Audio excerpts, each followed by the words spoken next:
كل الناس اللي سألت عن تفاصيل الحادث بتاع والد محمد الشناوي، ربنا يرحمه ويصبر أهله يا رب. الموضوع كله كان إن الراجل كان سايق في طريق الواحات في الجيزة، تم فقدان السيطرة على عجلات العربية واتقلبت بيه العربية أكتر من مرة ووفاتهم منية على الفور. ربنا يا رب يرحم والد محمد الشناوي ويصبر أهله وكل أحبابه. عايز أقول لك إن كان في تظاهرة النهارده في عزاء والد محمد الشناوي من حب الناس ودعم كبير جدا لمحمد الشناوي من كل زمايله. محمود عبد المنعم كهربا راح قدم واجب العزاء، كل زمايله في الفرقه الغير مصابين راحوا العزاء وراحوا الدفنه. ربنا يا رب يصبر محمد الشناوي. النادي الاهلي كمان اداله الاريحيه الكامله في العوده، وقت ما تحس انك انت قادر انك انت ترجع تدريبات النادي الاهلي والتدريبات الجماعيه تمام، معاك يوم 2 3 10.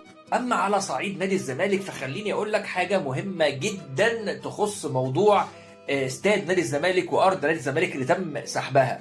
ارض نادي الزمالك اللي تم سحبها دي يا باشا متاخد على حسها 800 مليون جنيه استثمارات. انت متخيل الرقم؟ رقم خزعبلي.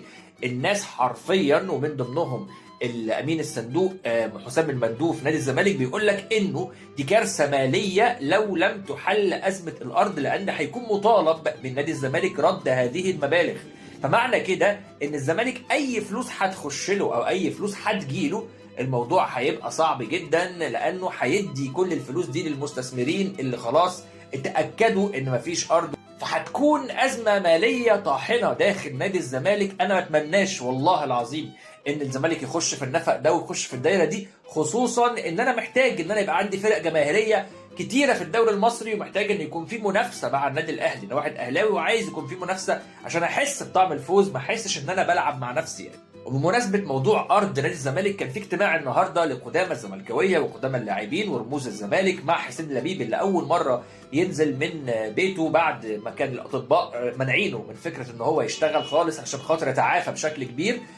الراجل نزل النهارده نادي الزمالك واجتمع بيه قدماء اللاعبين والرموز وي. بس عايز اقول لك ان الاجتماع دوت ما عملش اي حاجه، ومفيش اي حاجه خرجت من الاجتماع تقول ان في حل كده يلوح في الافق نهائيا. الموضوع منتهي تقريبا.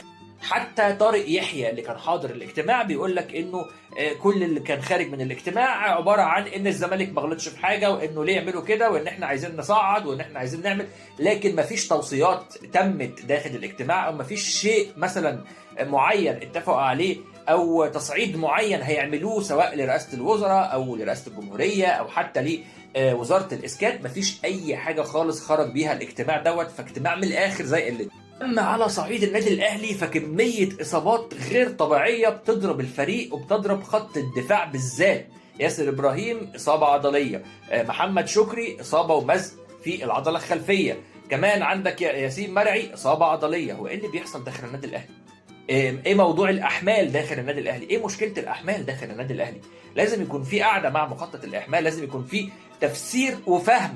يعني ايه احنا في بدايه الموسم ولسه في تاني مباراه في الموسم ويحصل كده؟ امال لما هنخش في المعمعه بقى ونخش بقى في افريقيا، وعندك ماتش في افريقيا هنا، وعندك بعد كده ماتش في الدوري هنا، وعندك هنعمل ايه وقتها؟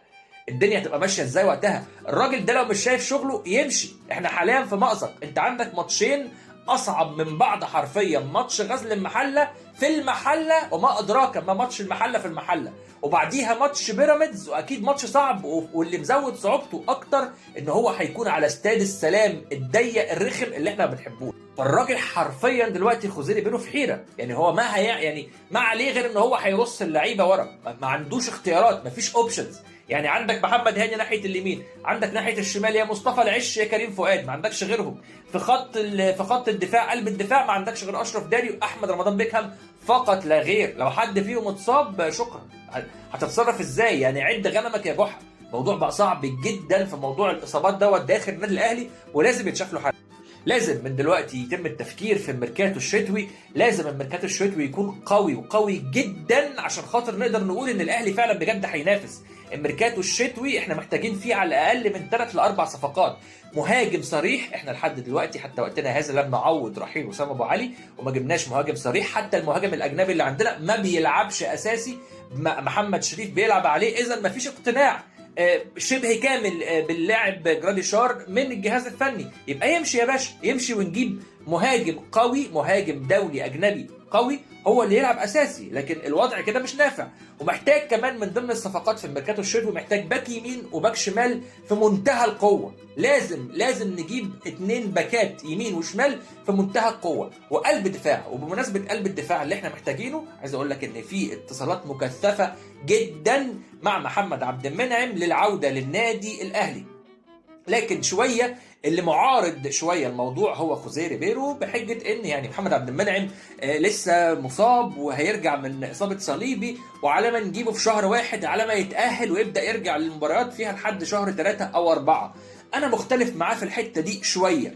محمد عبد المنعم حتى لو هيرجع في اخر الموسم ويلحق له مثلا كده نهايه الدوري ويلطش له مثلا في ماتش ولا 2 في دوري ابطال افريقيا، هنستفيد بيه وهنستفيد من خبراته لانه لاعب كبير جدا. لكن المهم بالنسبه لي ان الصفقه، او لو هتتم الصفقه ما بين الاهلي وما بين محمد عبد المنعم، انها تكون بيع نهائي، ما تكونش اعاره. لو اعاره يبقى بلاشها احسن، يبقى مش عايزينها.